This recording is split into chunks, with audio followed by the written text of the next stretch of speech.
Ticket জটিলতার কারণে Malaysia যেতে না পারা কর্মীরা সকাল থেকে রাজধানীর কারওয়ান বাজারে বিক্ষোভ করছেন। এতে ব্যাহত হচ্ছে যান চলাচল। গেল বছর কাজের সুযোগ পেয়েও দেশটিতে যেতে না পারা এমন কর্মীর সংখ্যা প্রায় 18,000।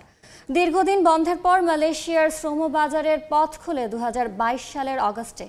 দেশটিতে 2024 সালের 31 মে পর্যন্ত 101টি রিক্রুটিং এজেন্সির মাধ্যমে পৌনে 5 লাখ কর্মী যাওয়ার কথা ছিল। তবে টিকিট জটিলতার কারণে যেতে পারেনি প্রায় 18,000-এর বেশি কর্মী। তাদের অনেকেই আজ কারওয়ান বাজারে বিক্ষোভ করছেন। মালয়েশিয়া সরকার মনোনীত রিক্রুটিং এজেন্সিগুলো তাদের টাকা ও পাসপোর্ট ফেরত দিচ্ছে না অভিযোগ করে সংকট নিরসনে সরকারের সহায়তা চেয়েছেন।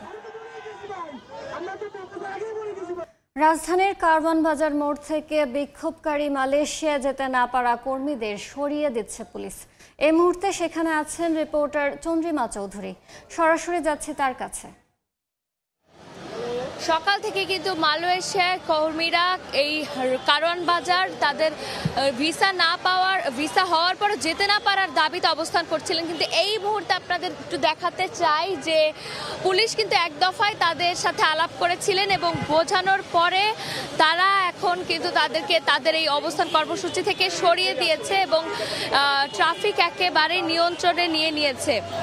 এবং এখানে দেখছি যে কারওয়ান বাজার মোড়ে যেই কর্মীরা অবস্থান করছিলেন তাদেরকে কিন্তু সোনারগাঁর এক সাইডে নিয়ে আসা হয়েছে এবং রাস্তায় অবস্থান করছে পুলিশ এবং তারা কিন্তু তাদের এই অবস্থানের মাধ্যমে কিন্তু কারওয়ান বাজারের এই ট্রাফিক বর্তমানে নিয়ন্ত্রণ করছে এবং সকাল থেকে যেহেতু এই রাস্তার মোড়ে তারা অবস্থান করছিলেন এবং এই কারণে কিন্তু যানবাহন চলাচল একেবারেই ওই দিকটাতে বন্ধ ছিল, যে কারণে কিন্তু অফিসগামী সকাল থেকে যে যাত্রীরা ছিলেন তাদের ভোগান্তি কিন্তু চরমে পৌঁছে যাচ্ছিল।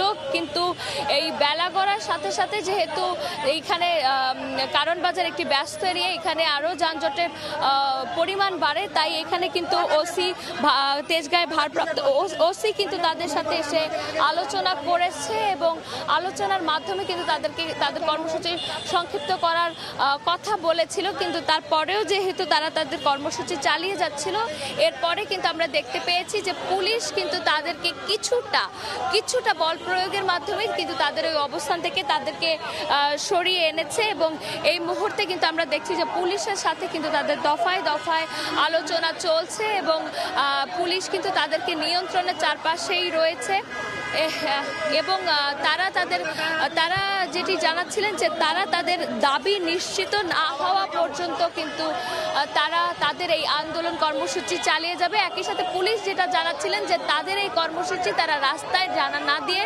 সঠিক কর্তৃপক্ষের কাছে তাদের এই দাবিটি তুলে ধরার মাধ্যমে সমস্যার সমাধান করা এবং এইখানে যে যাত্রী ভোগান্তি হচ্ছে তা নিরসনে কিন্তু বর্তমানে পুলিশ এখানে কাজ করে যাচ্ছে। এই ছিল আমার কাছে কারওয়ান বাজার মোড় থেকে সর্বশেষ। রাজধানীর কারওয়ান বাজারে সরাসরি যুক্ত ছিলাম।